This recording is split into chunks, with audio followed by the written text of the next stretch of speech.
As Christians, we are called to be good stewards of the earth and to care for God's creation.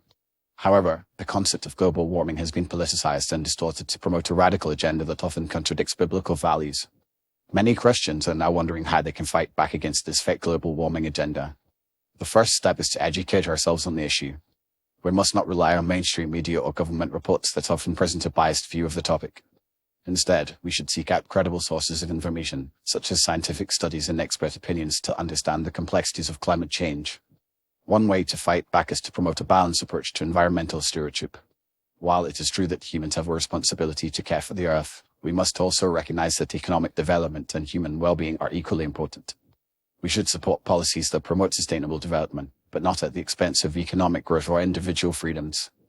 For example, we can advocate for the development of clean energy sources such as solar and wind power, while also recognizing the importance of fossil fuels in meeting our energy needs. Another way to fight back is to expose the flaws in the global warming agenda. Many of the predictions made by climate alarmists have failed to materialize, and the science behind global warming is not as settled as we are often told. We should point out the inconsistencies and contradictions in the climate change narrative, such as the fact that CO2 levels have been much higher in the past without causing catastrophic warming. We should also highlight the negative consequences of climate change policies, such as the impact on poor communities and the erosion of individual liberties.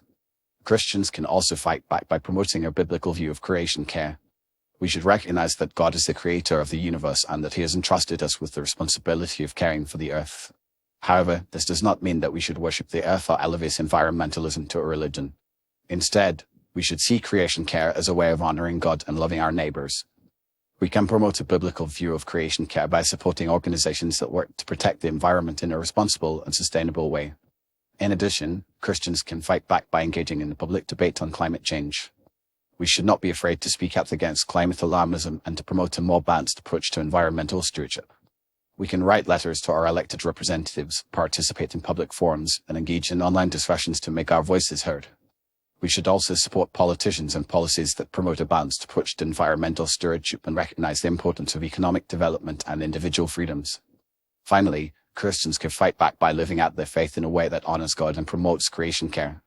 We should strive to live simply and sustainably, reducing our own carbon footprint and promoting environmentally friendly practices in our communities. We can also support organizations that work to protect the environment and promote sustainable development. By living out our faith in a way that honors God, we can be a witness to the world and promote a biblical view of creation care. In conclusion, Christians have a critical role to play in fighting back against the fake global warming agenda. By educating ourselves, promoting a balanced approach to environmental stewardship, exposing the flaws in the climate change narrative, promoting a biblical view of creation care, engaging in the public debate, and living out our faith in a way that honors God, we can make a difference and promote a more responsible and sustainable approach to environmental stewardship. We must not let the climate alarmists dictate the terms of the debate, but instead, we must take a bold and courageous stand for truth, justice, and biblical values.